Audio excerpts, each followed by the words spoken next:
Boa noite, pessoal. Hoje é a terceira aula, né? Na aula passada nós terminamos a introdução e já falamos um pouquinho do capítulo 1. O capítulo 1 nós começamos a falar sobre os métodos de interpretação das escrituras. Então nós já vimos o método alegórico, né, que ele consiste, sua origem lá atrás, no segundo século da era cristã, com Orígenes, Alexandria, né? Vimos lá no que consiste o método alegórico. Vimos lá também que, na maioria das vezes, ele é utilizado de forma inadequada. Né? Vocês lembram a historinha lá do padre que gostava de argentino, né? Como distorcer o texto para fazer a vida falar o que você quiser. Né? E isso é muito usado no método alegórico. E o método literal é aquele mais simples, onde as palavras têm o seu sentido comum no cotidiano, seu sentido óbvio, sem buscar nenhuma espiritualização por trás, vamos dizer assim. E na aula passada nós paramos num trecho onde eu iria explicar como interpretar simbologias bíblicas. Né? Na página 32 tem um tópico que chama assim: e quando a interpretação literal não fizer sentido. Né? Porque eu falei para vocês que 80% da Bíblia, pelo menos, pode ser interpretado corretamente de forma literal. E os outros 20%? Como fazer? Né? Então vamos fazer essa regrinha básica de como interpretar a Escritura. Pegando qualquer texto da Bíblia, inicialmente tente interpretá-lo como sendo literal. Se a interpretação fizer sentido, for coerente, quando interpretado literalmente, o texto é literal e não é necessário buscar sentidos espiritualizados nele. Tá? Mas se ele não fizer sentido quando interpretado literalmente, é porque ele é alegórico. E aí existem alguns tipos de textos alegóricos diferentes que nós vamos ver. O primeiro deles aqui, o mais simples, né, página 33, primeiro caso, metáforas ou ditados. Eu vou ler para vocês. Expressões como: esse é o Cordeiro de Deus que tira o pecado do mundo, e toda a carne se perverteu em seus caminhos, não fazem sentido se interpretadas literalmente. Nesse caso, deve-se recorrer à cultura local e histórica a fim de descobrir o real significado da expressão. Então, vamos, assim, trazer para os nossos dias, tentar interpretar totalmente literal esse texto aqui. O que João Batista falou de Jesus: esse é o Cordeiro de Deus que tira o pecado do mundo. Né? No sentido totalmente literal, Jesus tinha que ser literalmente o animal cordeiro, né? E não uma figura de linguagem. E essa expressão tira o pecado do mundo era como se tivesse uma caixinha, né, escrito mundo, e a pessoa pegasse um envelope assim, pecado, né? Aí ele tirou o pecado do mundo. Isso seria a interpretação literal do texto. Então, aí eu pergunto para vocês: faz sentido? Não. Então aí aplica essa primeira regra. Quando o texto não faz sentido interpretado literalmente, é porque ele é alegórico. Né? Então, qual tipo de alegoria? Nesse caso aqui é uma metáfora. Né? A Bíblia é cheia de metáforas, expressões populares, ditados, os chamados hebraísmos na teologia. O que são os hebraísmos? São figuras de linguagem, expressões, ditados que faziam sentido para os judeus do Antigo Testamento. Estava dentro da sociedade deles, eles entendiam do que aquilo se tratava. E como nós vivemos em outra sociedade, outra época, com outra língua, isso muitas vezes acaba perdendo sentido para a gente. Né? Então eu vou fazer algumas comparações com expressões comuns ao brasileiro. Né? Por exemplo, se eu falar cavalo dado não se olha os dentes, eu estou querendo dizer que literalmente, se algum dia você ganhar um cavalo, você não vai poder olhar os dentes dele. É isso? Não. Né? Isso é uma figura de linguagem, um ditado. Né? Você sabe de onde vem essa expressão? Essa expressão significa o seguinte: o animal, o cavalo, o mula, o de carga, a aparência dele não muda muito conforme ele envelhece. Então, só de olhar para o animal, você não consegue saber se ele é velho. Como se sabe se um cavalo é velho? Olhando os dentes. Porque conforme ele envelhece, o dente estraga. Então, quando a pessoa vai comprar o cavalo, o que ele olha? Os dentes do animal, para saber se ele é jovem, saudável dado, você já está velho. E aí a expressão cavalo dado não se olha os dentes, quer dizer o quê? Se algo te foi dado, você não pagou por aquilo, é um presente. Então não procure muita qualidade. Né? A moral da história é essa. Né? Mas eu pergunto para você, se nós traduzirmos ao pé da letra isso para uma outra língua, como o inglês, e vamos falar isso lá nos Estados Unidos, o americano vai entender alguma coisa? Não. Porque da mesma forma que na teologia existe o hebraísmo, isso nós poderíamos chamar de um brasilismo, né? Que é uma expressão que só faz ditado em nossa sociedade, né? Que só faz sentido em nossa sociedade. Da mesma forma, aquela expressão lá... Oi, pode falar. Não, acaba esse aí, então a gente volta no cordeiro. Tá. Da mesma forma, nós ouvimos falar lá que é mais fácil um camelo passar pelo buraco de uma agulha do que um rico entrar no reino do céu. Né? Nós tentamos trazer para o nosso contexto, para a nossa sociedade, com a nossa definição do que é a agulha. Né? E é por isso que perde todo sentido. E realmente, aquele buraquinho da agulha que você fica apanhando para conseguir colocar a linha, né? Quem aqui já tenta costurar de vez em quando sabe a dificuldade que é? Você vai lá, dá uma lambidinha, passa na língua, corta a pontinha para ficar pontudo e vai lá apanhando. E é difícil, né? Mas não é essa agulha, né? Eu não sei se vocês sabem, lá no Oriente Médio existe um tipo de construção, o jeito que eles faziam ali nos umbrais da porta, é aquele chamado arco otomano, né? Que ele faz uma pontinha assim e depois alarga. Né? Sabe aquele formato que faz assim, que a gente vê nos desenhos do Aladim, aquele de Oriente Médio, que o umbral da porta tem desse jeito? Né? Aquilo é a agulha. Aquele formato de construção era chamado de agulha. Então, para que eles usavam isso nas construções ali da Cidade Velha de Jerusalém, por exemplo? Porque o cavalo, como qualquer outro ruminante, aí, animal de montaria, ele não fica escolhendo lugar para fazer as suas necessidades. Ele está andando, carregando alguma coisa, ele vai fazer onde der vontade. Não importa se cai na calçada, se cai na frente do comércio, e por aí vai. Então, os lugares onde eles queriam que o camelo não entrasse, para não sujar aquela região da cidade, para restringir o acesso do camelo para ele andar só a pé, eles colocavam aquele tipo de construção, no umbral, na hora de passar no corredorzinho, alguma coisa assim. Por quê? Pela anatomia do camelo, ele não consegue se agachar. Né? O camelo ele não anda agachado, ele agacha só para tentar, ele só consegue andar de pé. Então, como ele é alto, ele não vai conseguir passar por aquela estrutura, porque ele não vai saber se agachar, só uma pessoa conseguiria passar. Então, é nesse sentido que Jesus falou, né? Que é mais fácil o camelo passar pelo buraco de uma agulha, daquela construção. Né? Da mesma forma, só faz sentido quando nós recolhemos a cultura daquela época, o lugar, a sociedade daquela época. Né? Agora, quer perguntar do cordeiro?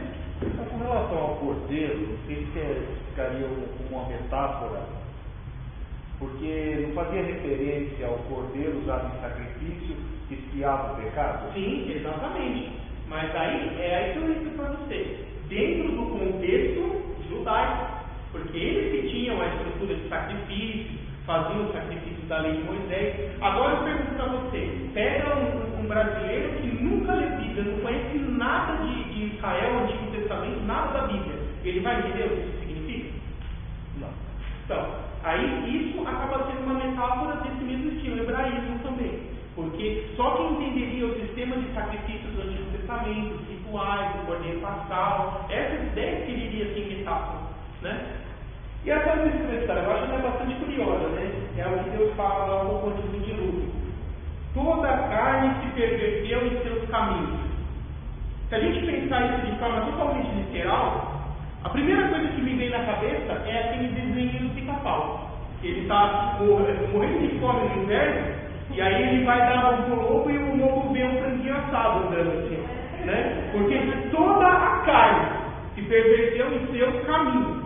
Então, totalmente literal, isso seria o quê? Você ia ver um monte de bife de bisteca assim andando, dando uns pulinhos, numa estradinha, andando no seu caminho. De repente, o primeiro da fila começa a desviar para o meio do mato e os outros vão atrás.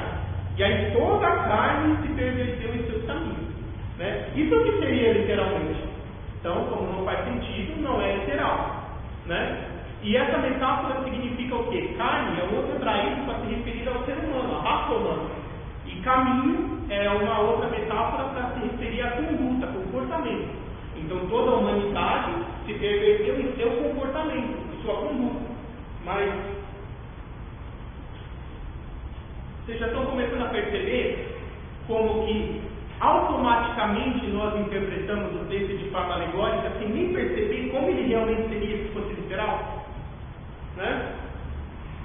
Então esse é um dos casos. Metáforas, ditados por expressões populares. Então nós temos que recorrer à sociedade da época, estudar a cultura, a sociedade da época, o local e também, muito importante, a língua original, o sentido que ela tem na língua original. Quer ver? Quem está com Bíblia aí, vamos abrir em Jeremias 1. Tem um texto aqui que eu tenho quase certeza que todo mundo que já leu não entendeu. E aí prefiro passar direto.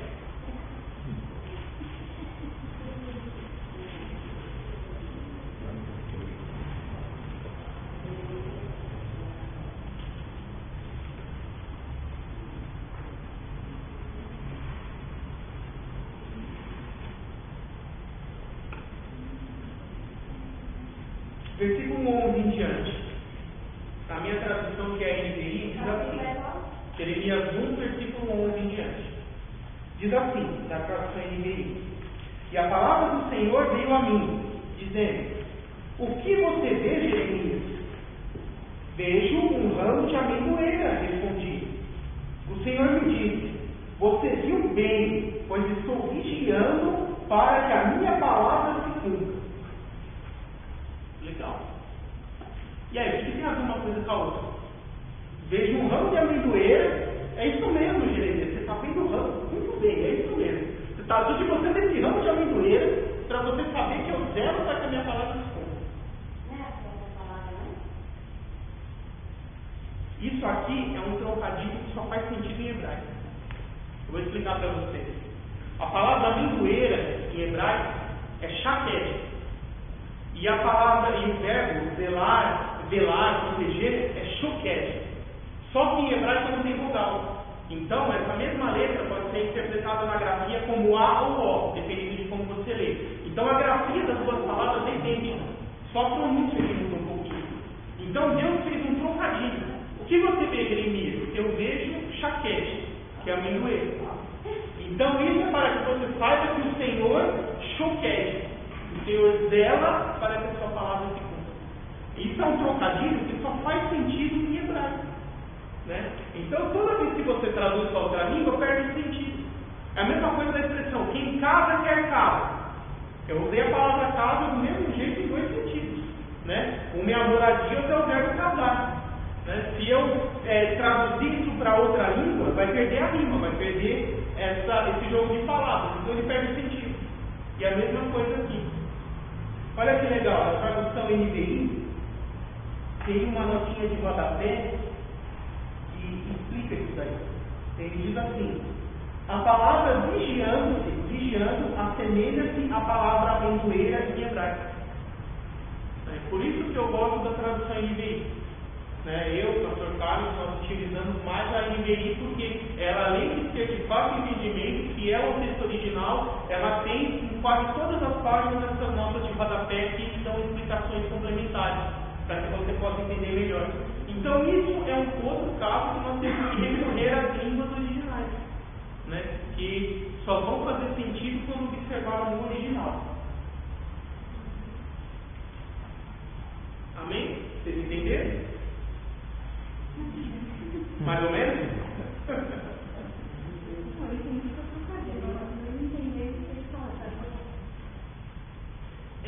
As palavras amendoeira e o verbo zelar em hebraico são a mesma palavra.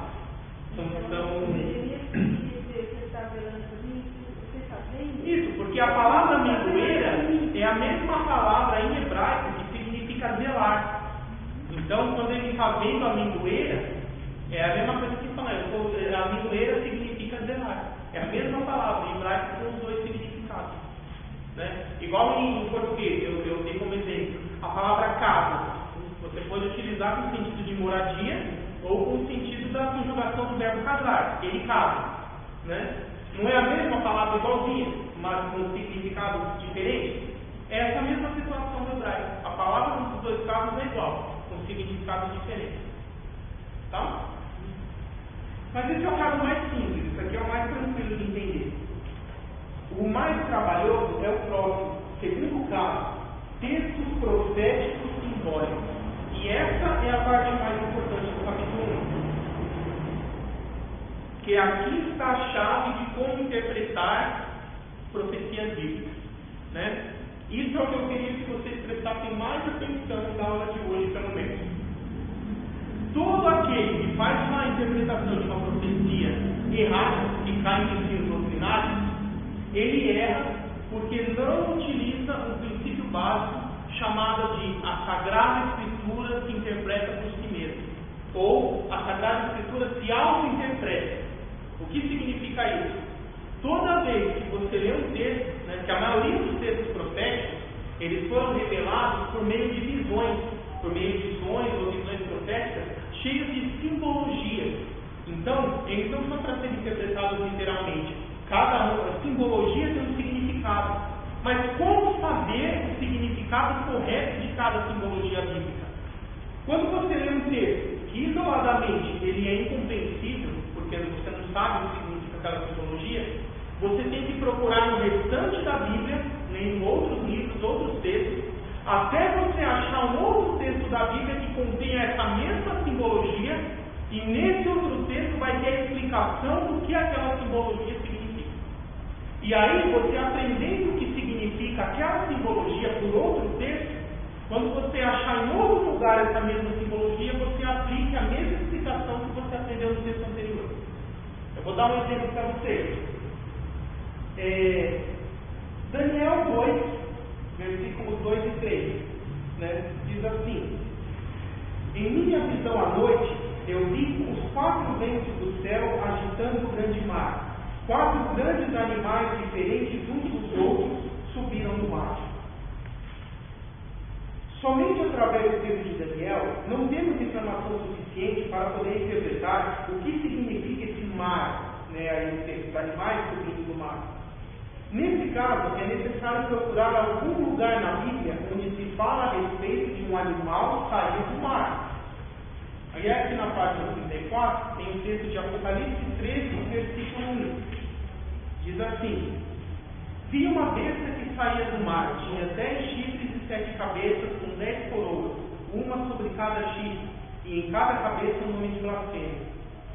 Após ter encontrado outra referência desse mesmo tema, né, do mar, um animal que saiu do mar, uma besta, uma fera, deve-se buscar no livro a explicação do que significa essa simbologia de mar, mares, águas agitadas, etc. Aí, olha aqui, no próprio livro de Apocalipse, capítulo 17, versículo 7 e depois versículo 15. Olha o que diz: então o anjo me disse: por que você está admirado? Eu explicarei o mistério dessa mulher e da besta sobre o qual ela está montada, que é a mesma de Apocalipse 13, que tem 7 cabeças e 10 chifres. Então o anjo me disse, agora olha aqui a explicação: as águas que você viu onde está sentada a prostituta são povos, multidões, nações e línguas. Através da explicação nos textos de Apocalipse, podemos interpretar o que significa mar na profecia de Daniel.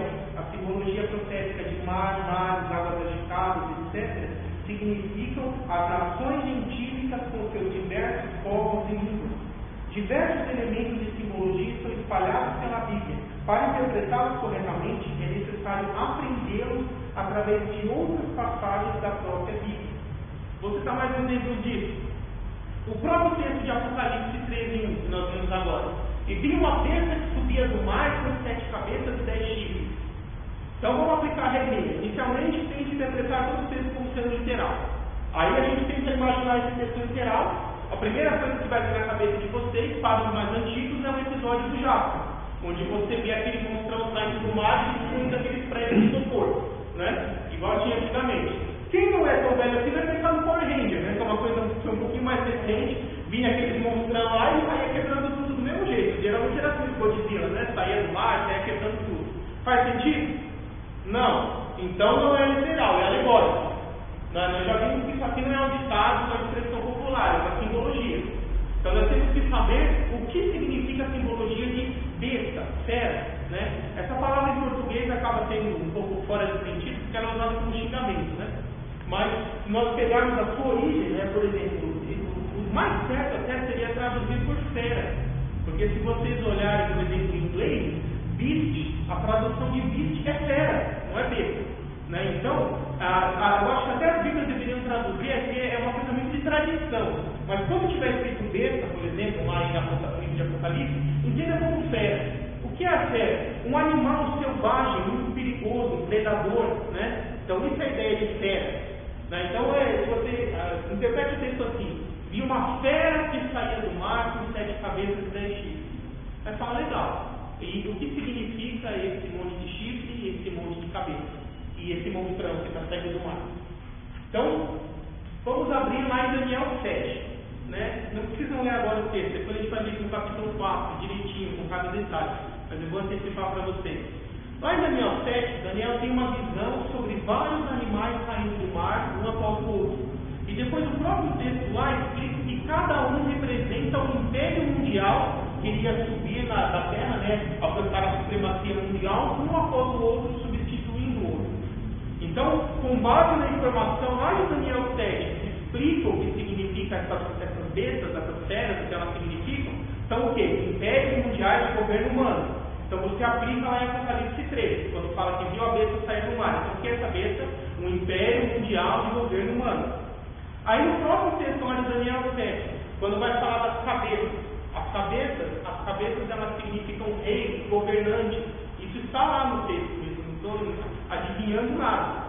Então você pega essa interpretação que as cabeças do animal significam reis, governantes desse império. E quando fala lá que tem 7 cabeças, significa o quê? Que esse império estará debaixo da hierarquia de 7 líderes. Né? Terá 7 sublíderes, digamos assim, embaixo de uma hierarquia superior. E os 10 chifres? Também Daniel 7 e Daniel 8 tem visões de animais que explica lá que os chifres são as regiões desse império, as áreas desse império, os povos dominados por esse império. Então, quando fala 10 chifres, significa que esse império mundial, que terá 7 líderes, ele será subdividido em 10 regiões, 10 áreas, ou será formado por 10 países, 10 povos que se unirão. Né? E sair do mar? Acabamos de ler aqui Apocalipse 7. O mar significa os povos gentios. Então, isso informa que esse império será de origem gentil, ou seja, de povos não judeus. Não virá de Israel, virá de outros povos. Porque na simbologia bíblica, mar são povos gentios, em contrapartida, terra é povo de Israel. Tá? Depois eu vou pegar, tem textos como Daniel 11, 12, que explica isso daí. Então é assim que se interpreta uma simbologia bíblica. Você tem que pegar cada elemento da simbologia, procurar na Bíblia inteira, se necessário, até achar outro texto que contenha essa mesma simbologia e lá vai ter a explicação do que ela significa.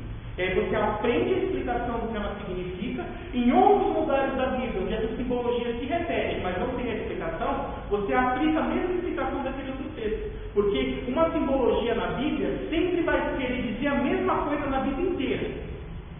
Então não tem um medo de, não, essa simbologia quer dizer isso aqui, mas lá não vai dizer. Deus não trabalha dessa forma na Bíblia. Toda simbologia de uma besta sair do mar vai significar um império de origem gentil. Né? Toda simbologia que fala da besta ter cabeças, cada cabeça é um governante. Né?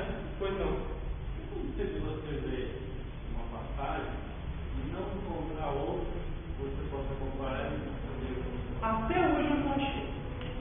Todas têm em algum lugar, por mais escondido, profetas menores, textos assim, até hoje eu não achei. Né? Vocês podem confiar que isso dá certo. Eu posso pegar qualquer texto para vocês e mostrar que tem lugares na Bíblia que explicam essa simbologia. Vou até citar outros exemplos. Vamos ter um texto bem legal aqui. Abra lá Apocalipse 19. Apocalipse 19, versículo 11, bem no final do livro da Bíblia. Últimas páginas.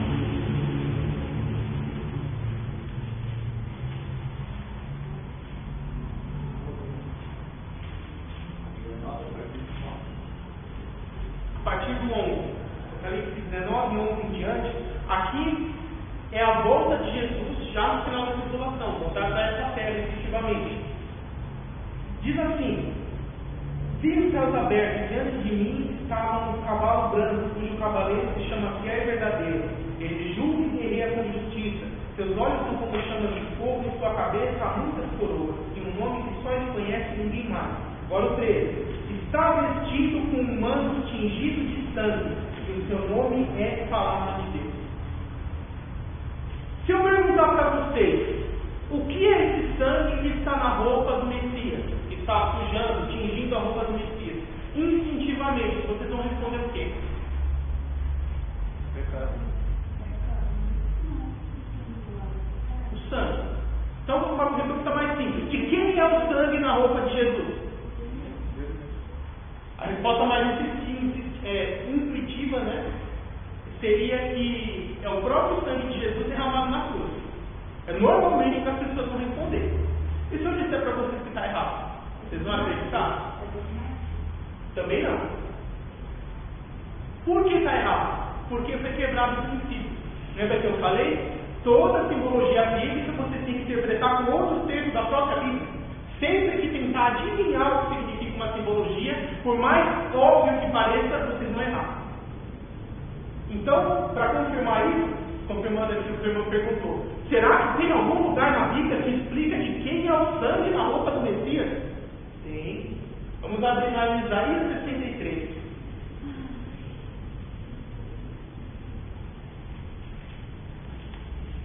Quando eu começar a ler, vocês vão achar que é pegadinha.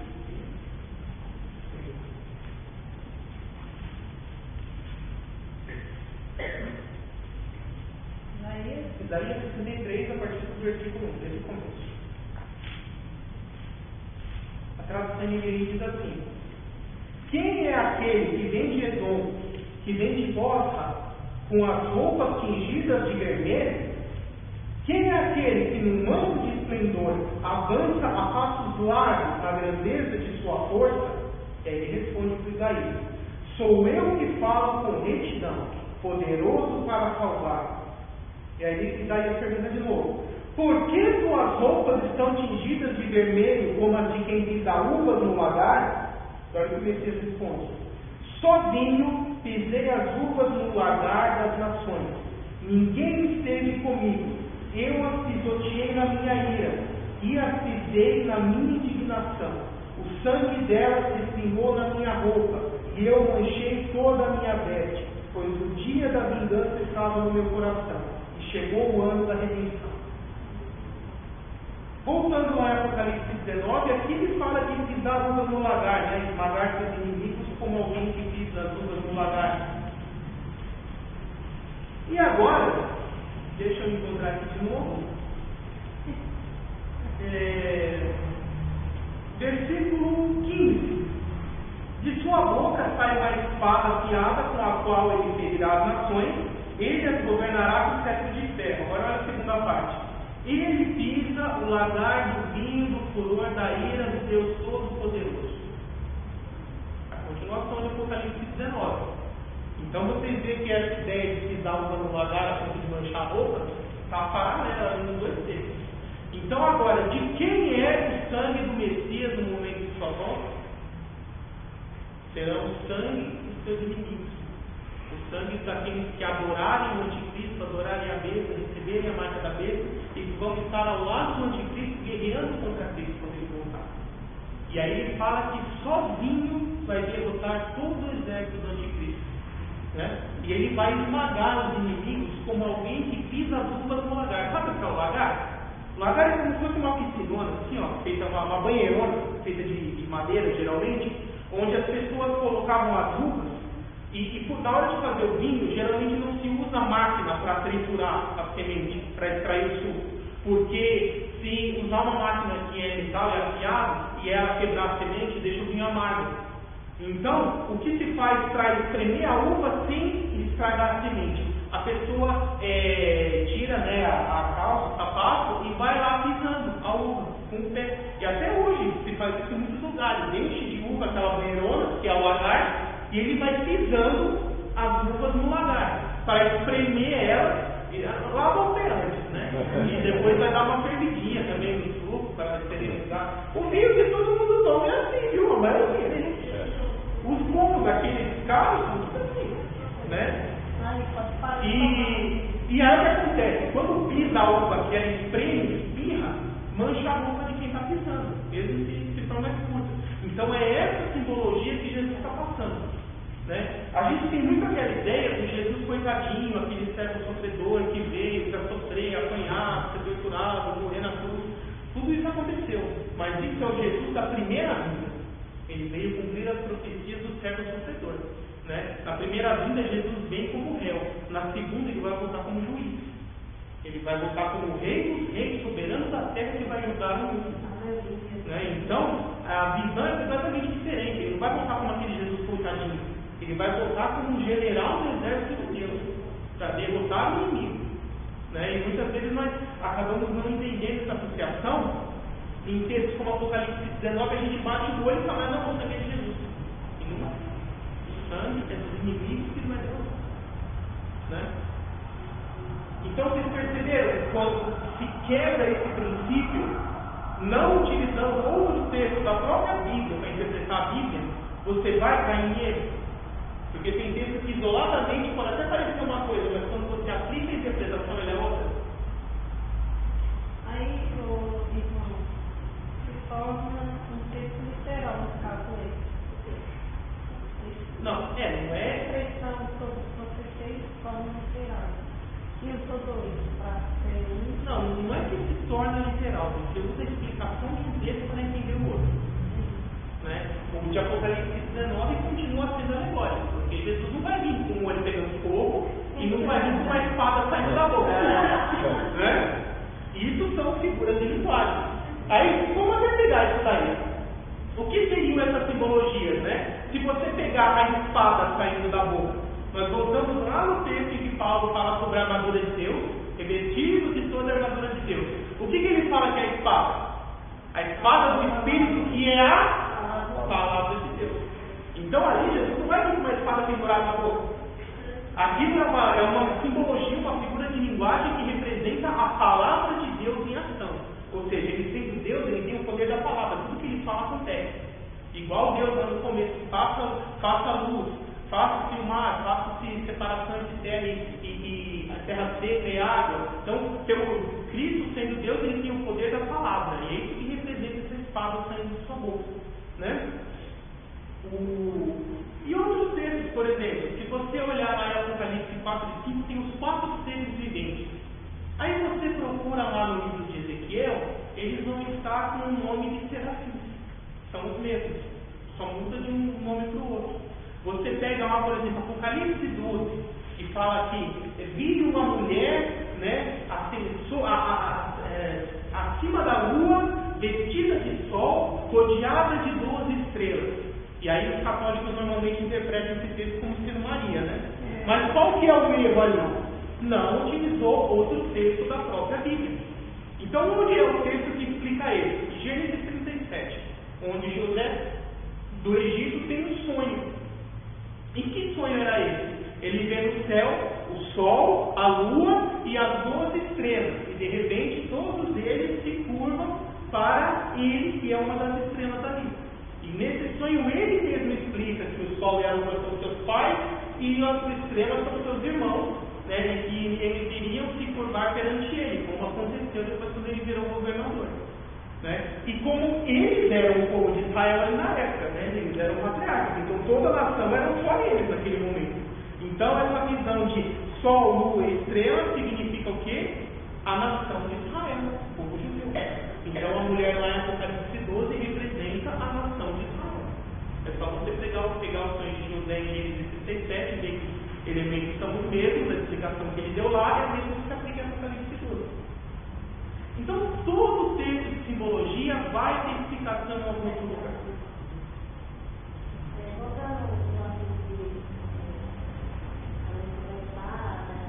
E quando diz que Jesus pede a relação legal. Vai até bom você perguntado isso. Olha que interessante. Essa foi a visão que João teve, né? Então ele queria dizer algo que brilhava muito, resplandecia, emitia grande luz, né? Aí quando nós vemos lá no livro de Daniel, em Daniel 10, Daniel tem essa mesma visão do Cristo glorificado, igualzinho João teve em Apocalipse 1. Mas, como ele disse que eram os pés lá, ele falou: seus pés são como berilo. Se você pesquisarem, o berilo é uma pedra preciosa com a cor parecida do topázio. É um marrom claro, né? Um marrom caramelo. Então, a visão é a mesma, mas a interpretação ficou sujeita ao profeta. Então, Daniel, ele viu algo assim de um tom marrom caramelo, brilhando muito, com uma cor muito intensa, emitindo muita luz. O que ele conhecia lá no mundo que ele vivia na época, que mais se assemelhava àquela cor, àquela resplandecência, aquele brilho, era a pedra preciosa do berilo. E João teve a mesma visão do Cristo glorificado a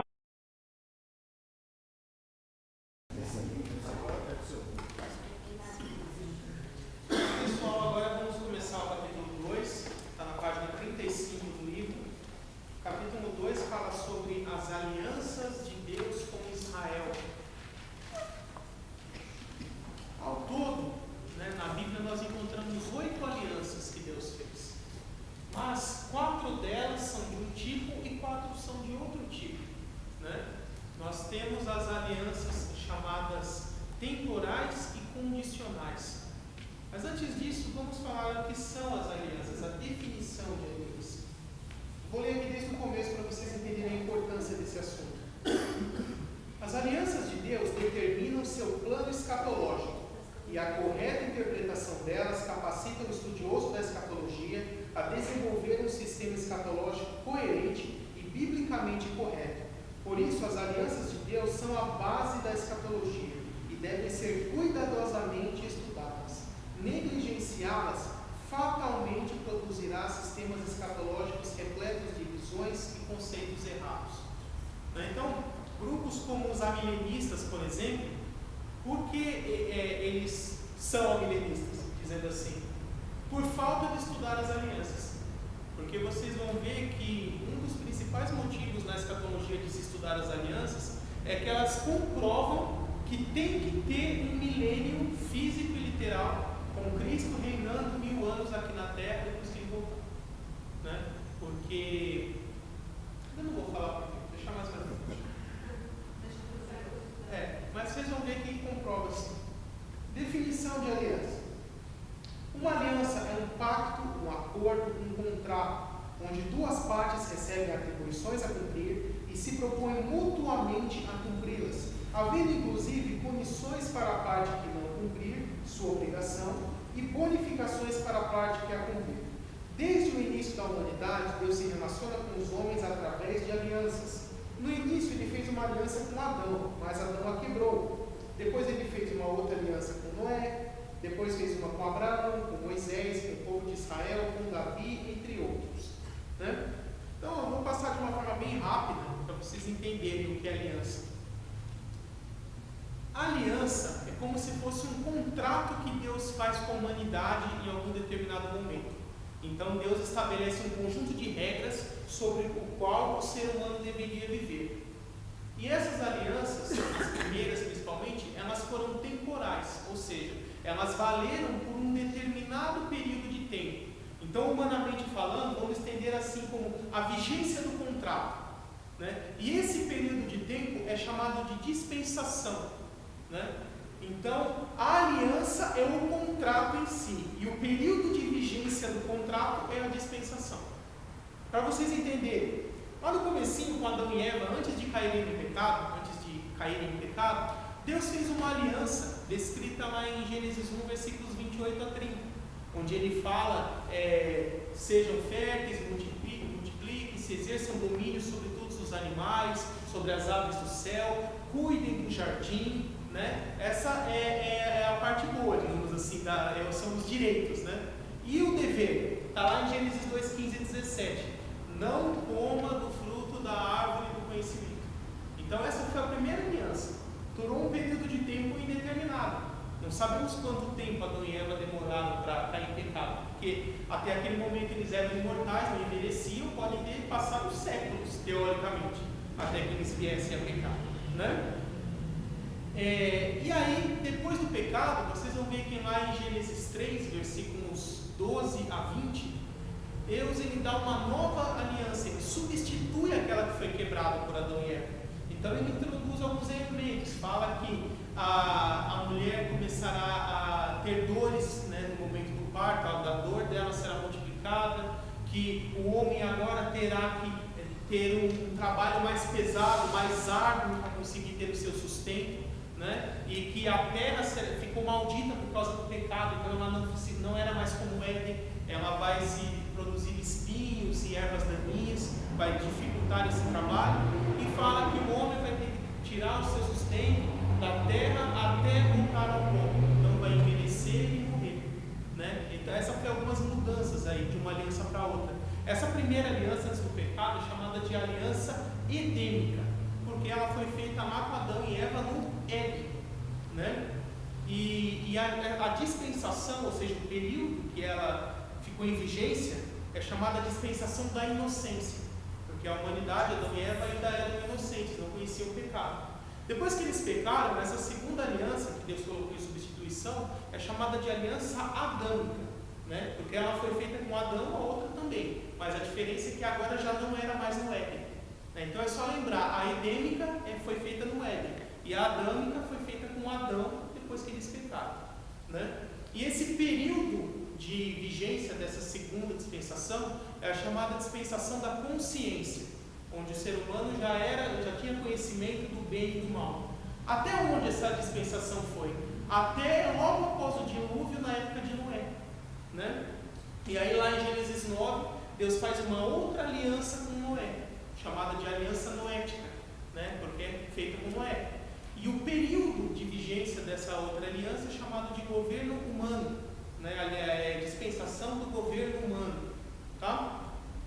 E o que mudou lá para Noé? Tem alguns fatos interessantes, por exemplo, se vocês lerem lá Gênesis 21, 28 a 30, fala que Deus dá por alimento para o ser humano todas as ervas, todos os vegetais, e também dá essas ervas vegetais como alimento a tudo o que tem fôlego, ou seja, todos os animais. Então, por ali, nós vemos que antes da queda do pecado, todo mundo era vegetariano. Vocês já tinham parado para observar isso? Que antes da queda do pecado não existia animal carnívoro, não existia predador. O leão comia mato, o urso comia mato, ou sei lá, fruta, legume, o que quisesse, mas não matava outro animal, né? E o ser humano também. O ser humano originalmente era herbívoro. E depois lá em Gênesis 9, quando ele faz a outra aliança com Noé, ele diz assim: da mesma forma que antes lhe dei os vegetais, agora lhe dou todas as coisas por alimento, né? Então, a partir de Noé, logo depois do dilúvio, é que Deus, nessa nova aliança, ele vai introduzir a alimentação de carne do ser humano, né? De Noé para frente que Deus autorizou, digamos assim, o ser humano a comer carne, né? E aí tem até uma restrição lá, se vocês olharem, fala para não derramar o sangue, como é que fala? Todo aquele que derramar sangue de homem ou de animal indevidamente prestará contas. E daí o pessoal do interior tem muito esse conceito, né? Tem que matar para comer. Não pode ficar matando por maldade, por diversão animal. Tem que matar para comer. O princípio de matar para comer veio lá de Noé, veio lá de Gênesis 9. Dessa de derramar o sangue do animal sem necessidade. Tá? Então só para vocês terem esse panorama um pouco maior. Todas essas alianças, elas foram temporais e condicionais. O que significa isso?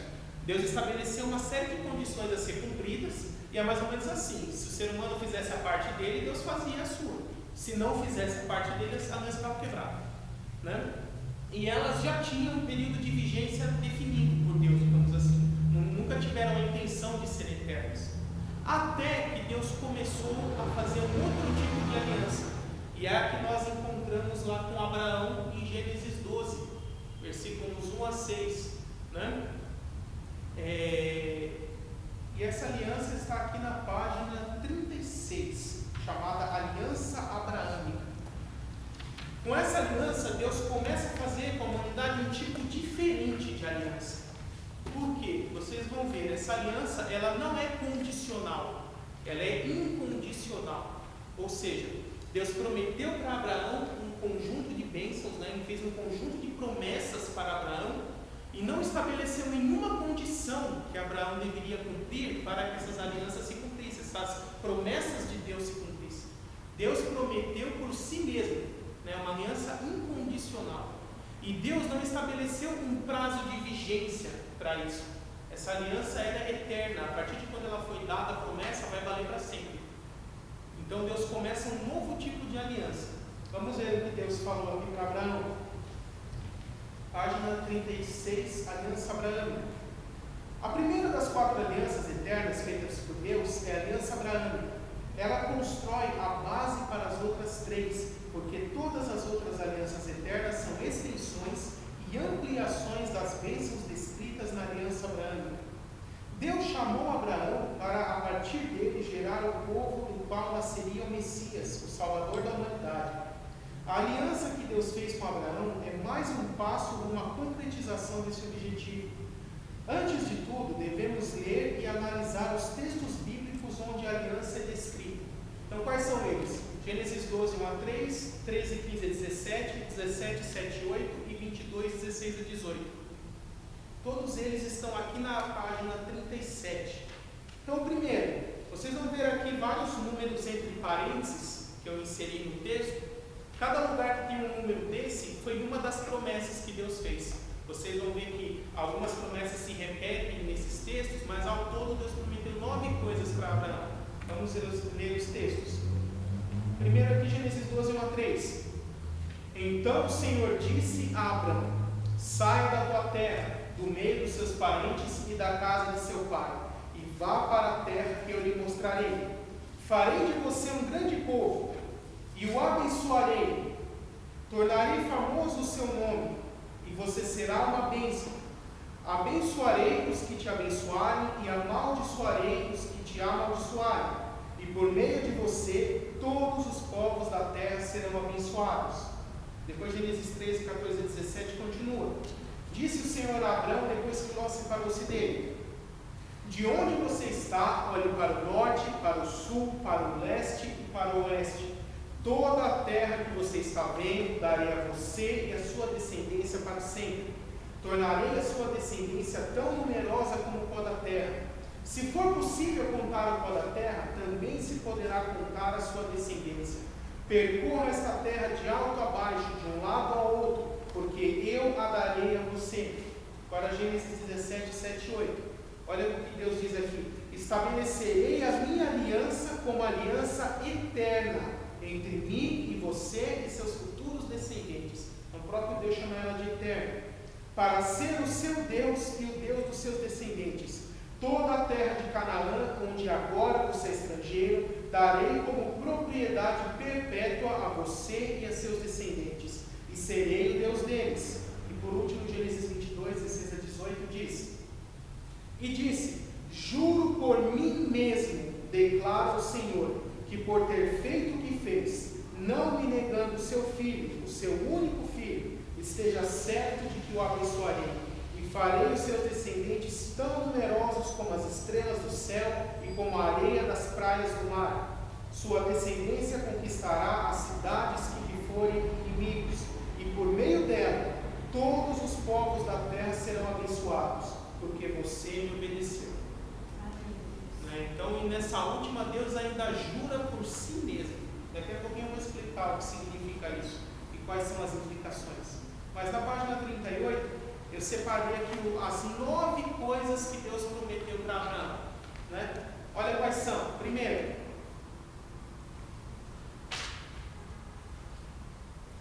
uma grande descendência surgiria através de Abraão.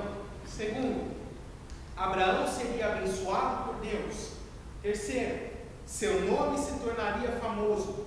Quarto, Abraão seria uma bênção. Quinto, Deus abençoaria os que o abençoassem e amaldiçoaria os que o amaldiçoassem. Sexto, através de Abraão, todos os povos da terra seriam abençoados. Sétimo, toda a terra de Canaã seria posse perpétua de Abraão e de seus descendentes. Oitavo, Deus seria o Deus de Abraão e de seus descendentes para sempre.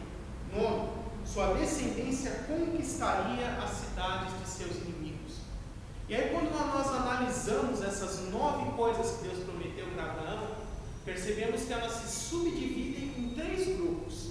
Existem aqui bênçãos pessoais para Abraão, ou seja, coisas que Deus prometeu para o próprio Abraão. Existem coisas que Deus prometeu para a descendência de Abraão, que é o povo de Israel, e existe uma promessa que se estende a todas as nações da terra. Vamos ver esses três grupos. Então, aqui na página 38, primeiro, bênçãos pessoais a Abraão. Seria pai de uma grande descendência, seria abençoado por Deus, seu nome se tornaria famoso, seria uma bênção, Deus abençoaria os que o abençoassem e amaldiçoaria os que o amaldiçoassem. Toda a terra de Canaã seria sua posse perpétua e de seus descendentes. Deus sempre seria o Deus de Abraão. E agora eu pergunto para vocês, tudo isso que Deus prometeu para Abraão se cumpriu durante a vida de Abraão? Lá na época dele? Não. Não, exatamente. E olha o que o texto diz aqui. Observe que Abraão não viu o cumprimento de várias dessas promessas em sua vida. Ele morreu sem ter visto elas se cumprirem, mas as viu apenas pela fé. Não é o que diz lá em Hebreus 11? Abraão andou sua vida como estrangeiro, almejando uma pátria celestial e não a terrestre. Então Abraão, algumas dessas coisas aqui se cumpriram na vida dele, mas outras não. E ele viveu toda a sua vida, morreu, e muitas dessas coisas não aconteceram. E aí, como fazer para resolver isso? Ele não viu sua grande descendência, não viu seu nome se tornar famoso, não viu toda a terra prometida, pois apesar de ter andado e vivido nela, Deus prometeu toda a extensão da terra, desde o rio Nilo até o rio Eufrates. Abraão nunca possuiu essa terra, toda essa quantidade de terra, e nem o povo de Israel até hoje. Em Gênesis 15, Deus fala claramente para Abraão: a terra que eu te dei vai do rio do Egito, que é o Nilo, até o Eufrates. Se você olhar o mapa hoje em dia, o mapa atual, isso dá quase metade do Egito, Israel, Cisjordânia, Palestina, Irã, Iraque e metade da Turquia. Essa é a quantidade de terra que Deus prometeu para Abraão e sua descendência. E a nação de Israel nunca teve toda essa terra, nem na época de Davi e Salomão, que foi quando o reino foi maior. Jesus, quando fala a respeito da ressurreição dos mortos, comprova que todas essas bênçãos são literais. Cristo afirma que a ressurreição é mais que possível ou provável, ela é totalmente necessária, pois sendo que todos os patriarcas morreram sem ver as promessas se cumprirem, é necessário que eles ressuscitem no futuro para vivenciarem o cumprimento dessas promessas. Lá em Mateus 22, Jesus conta uma historinha assim muito interessante, chamada de a realidade da ressurreição. Ali, esse trecho da Bíblia, tem gente que chama que é o trecho da pegadinha, porque se você olhar lá, aparece um fariseu tenta colocar Jesus em contradição, não consegue. Aparece um saduceu, tenta colocar Jesus em contradição, também não consegue. Depois aparece um escriba, fala, não, agora esse consegue, também foi lá e também se lascou. Então, esse trecho da Bíblia é bem legal. Todo mundo tenta colocar Jesus em contradição, parece que cada um tem a sua vez. Parece que eles estavam até fazendo fila de um lado do outro. Não, agora eu vou conseguir, você vai ver. Aí ele vai lá e também dá errado. E para o saduceu? O saduceu era uma corrente do judaísmo que era muito influenciado pela filosofia grega. E a filosofia grega, o platonismo, não cria em ressurreição, porque eles entendem que a matéria é ruim e que só o espírito é bom.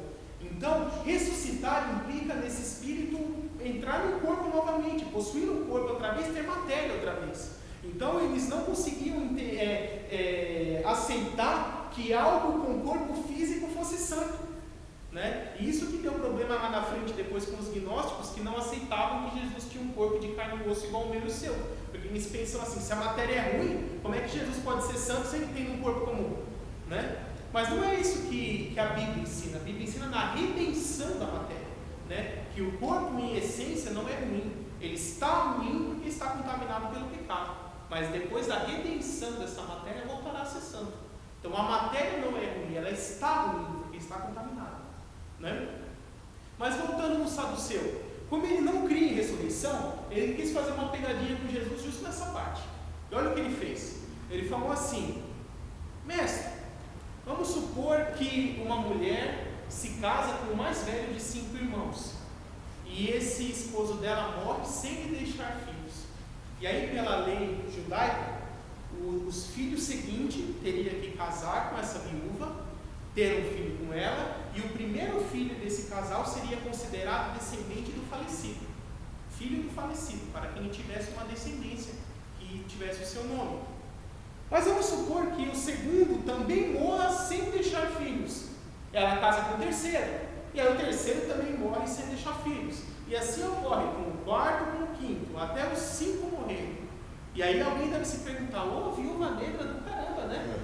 Poxa, matou 5 a mulher, né? Não sobrou nenhum, né?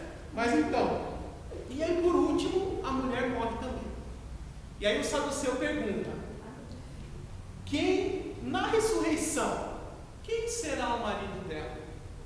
Porque durante sua vida, de fato, os 5 foram legitimamente maridos dela. E aí, quem será o marido dela na ressurreição? E aí Jesus já chegou dando coice, né? Ele já chegou falando assim, você não sabe nada porque você não conhece nem a Escritura nem o poder de Deus. Se você conhecesse um dos dois, você não ia falar uma besteira dessa, né? Estou parafraseando, mas em outras palavras ele disse isso. E aí o que Jesus falou? Na ressurreição, após a ressurreição, seremos como os anjos que não se casam e não se dão em casamento. Então o que Jesus explicou ali, na ressurreição não vai mais ter homem e mulher, não vai mais ter macho e fêmea. Todos serão de um outro gênero, que não é nem macho nem fêmea. E não haverá capacidade de reprodução, nem órgãos sexuais, nem casamento, nem nada disso. Porque seremos seres eternos, imortais. Então não vai haver necessidade de reprodução, né? Por isso não vai mais existir macho e fêmea no céu. Igual não existe anjo e anja, né? O gênero dos anjos não é nem masculino nem feminino, é o terceiro gênero. E logo depois disso ele fala assim, você não sabe o que está escrito na Escritura? Que Deus é o Deus de Abraão, Isaque e Jacó. Deus é Deus de vivos e não de mortos, né? Ele ainda completa isso. Então o que Jesus quis dizer com esse trecho, né? Voltando aqui na aliança que ele fez com Abraão, vamos pensar um pouquinho. Se Deus fez diversas promessas para Abraão, para a pessoa de Abraão, e são promessas eternas, ou seja, nunca vão deixar de valer, nunca vão perder a validade, e são incondicionais. Como eu falei, Deus prometeu por si mesmo, ele jurou pelo seu próprio nome, ele não pediu nenhuma condição a ser preenchida por parte de Abraão, né? E Abraão morre sem que isso se realizasse. Se não se cumprisse, ou Deus seria mentiroso, ou ele não teria poder suficiente para realizar. As duas hipóteses são impossíveis. Então, qual é a única solução para esse problema? Que no futuro, Abraão ressuscite para vivenciar o cumprimento das promessas que ele não viu em vida. E é por isso que Jesus fala lá que Deus é Deus de vivos e não de mortos. Porque lá na ressurreição, Abraão vai voltar à vida. E aí as promessas que Deus fez para ele, que ainda não tinham se cumprido, vão se cumprir no futuro.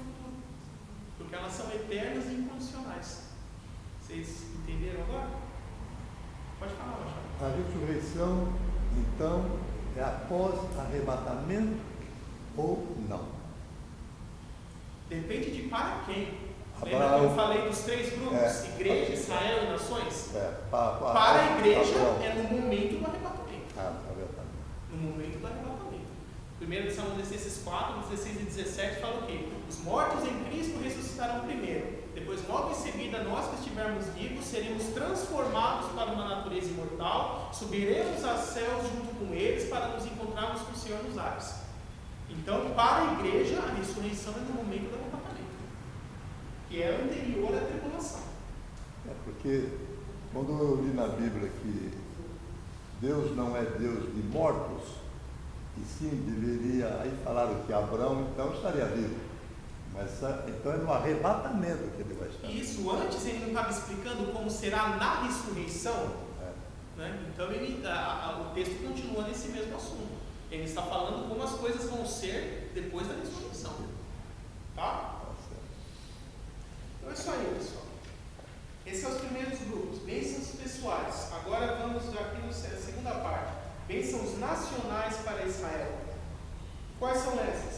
seria um grande e numeroso povo, seria possuidor eterno de toda a terra de Canaã. Deus seria sempre o Deus deles. Israel conquistaria a cidade de seus inimigos. Através da aliança abraâmica, Deus promete que Israel seria um grande povo e muito numeroso. Também promete que a terra de Canaã, do Rio Nilo ao Eufrates, seria a possessão eterna de Israel. Também promete que sempre seria o Deus deles e que Israel conquistaria a cidade de seus inimigos.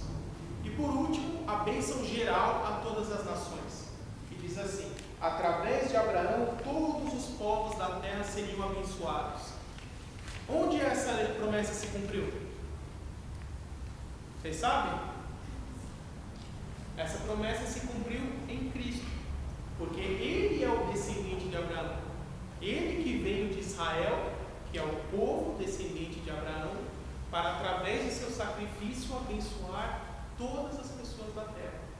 Então, quando Deus fala lá para Abraão em Gênesis 12, através de ti todas as nações serão abençoadas, ele já está vendo Cristo lá na frente, que Jesus nasce do povo descendente de Abraão e através de seu sacrifício ele vai abençoar com a salvação todo mundo, não vai mais se restringir a nação de Israel. Então é assim, se nós formos Jesus veio por toda a lei e depois ele nos recebeu nas terras, e nós nos tornamos irmãos e co-herdeiros com Cristo nos lugares celestiais. E as bênçãos que eram de Abraão também, não? Eu vou comentar isso quando eu falar da nova aliança. Mas aí você não deixa uma dúvida. Já é próxima, né? Na nova aliança, você vê como é pontual. Tem um tópico que chama assim: e onde a igreja entra nisso? Vocês vão ver que tem nas próximas páginas aqui, tem um tópico justamente com esse nome, que eu vou explicar como a igreja se relaciona com essas alianças e como ela se liga a isso, né? Então tenha paciência, próxima aula vai esse assunto, tá? Não faça parte. Então aqui, a bênção aos gentios, né? Agora a página 40. A promessa que se estende a todos os gentios, né, as nações, diz que através do povo descendente de Abraão, todos os povos da terra seriam abençoados. Essa promessa se cumpriu na vinda de Jesus Cristo, que se deu através do povo judeu. Observe que nos textos relacionados acima, o próprio Deus chama a aliança de eterno, e ele jura por si mesmo que vai cumpri-la. Observe que não existe em nenhuma das passagens a palavra se. Né? Por exemplo, se for fiel, te abençoarei. Se percorrer toda a terra, ela te darei, etc. Se houvesse algum se nessa aliança, isso mostraria que ela era incondicional, pois se Abraão não cumprisse sua parte, Deus também não cumpriria dele. Porém, não há nenhum se nessas promessas. Deus se comprometeu a cumprir o que ele disse sem impor nada a Abraão em contrapartida. A única condição que Deus mandou Abraão cumprir foi, era: saia da sua terra, do meio de seus parentes e da casa de seu pai, e vá para a terra que eu lhe mostrarei. Abraão precisava cumprir essa condição para demonstrar que aceitava fazer essa aliança com Deus. Uma vez essa condição foi cumprida, todo o restante depende exclusivamente de Deus. Alguns insistem em negar que a aliança abraâmica é eterna e incondicional, dizendo que ela era condicional e que por Israel ter se desviado de Deus, ela perdeu a validade. Quem afirma tamanho absurdo simplesmente ignora o significado do pacto de sangue, né? E aqui, logo em seguida, eu cito um trecho da Bíblia, Estudo das Profecias, de John Hagee, onde ele comenta essa questão da aliança eterna de Deus com Abraão, né? Então, lembre dos textos anteriores. Gênesis 17, o próprio Deus chama a aliança de eterna. E Gênesis 22, ele jura por si mesmo que irá cumprir, né? A única condição que tinha para Abraão era isso: saia da sua terra e vai para a terra que eu te mostrar.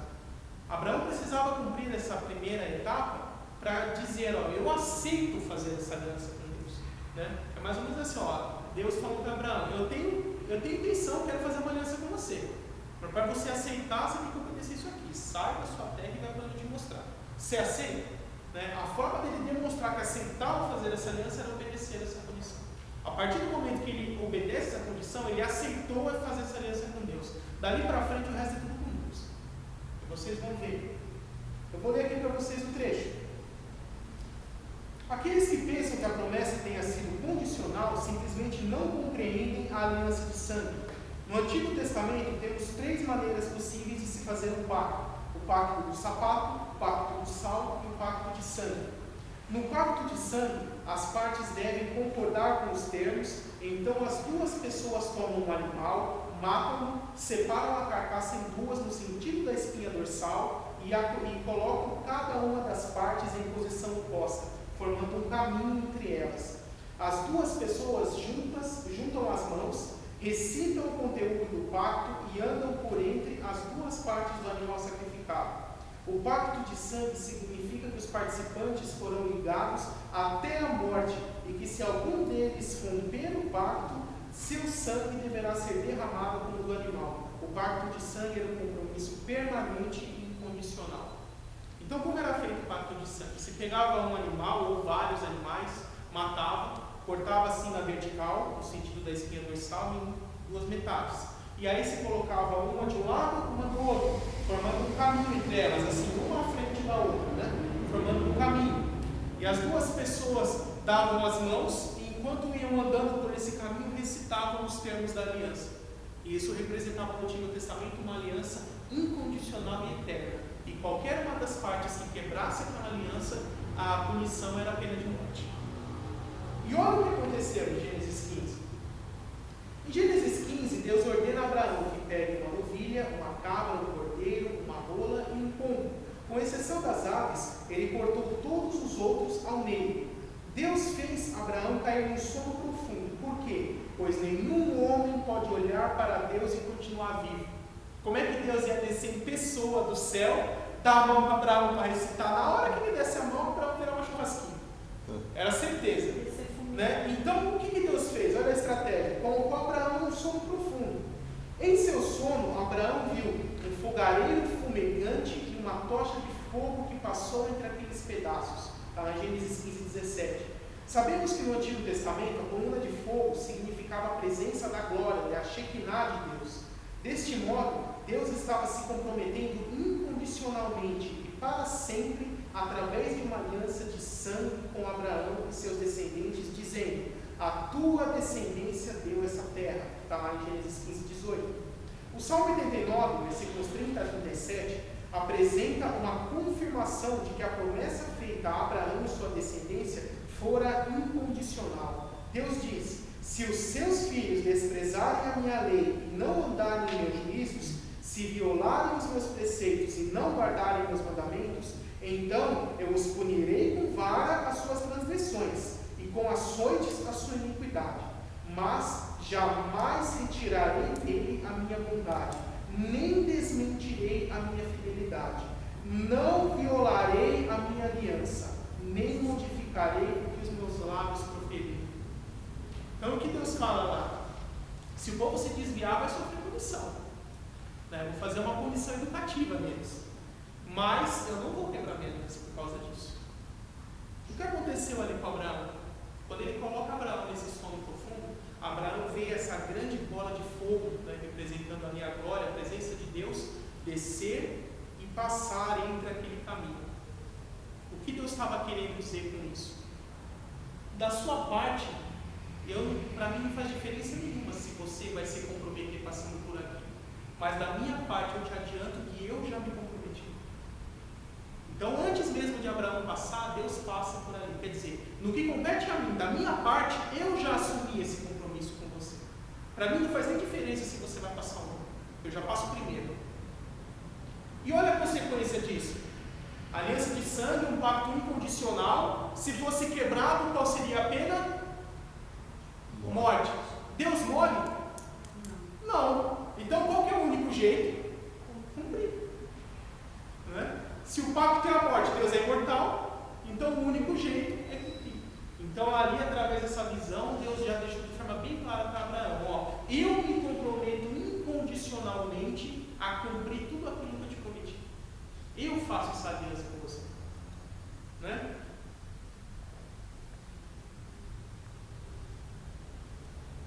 E qual é a importância da aliança abraâmica para a escatologia? Ou seja, qual a importância dela para o futuro. O que ela aponta relacionada a eventos futuros, né? A aliança abraâmica é a semente da qual germinam as outras 3 alianças eternas, pois nela se encontram as raízes das bênçãos que são definidas e ampliadas nas outras alianças. A aliança abraâmica promete a posse eterna da terra de Canaã pelos descendentes de Abraão.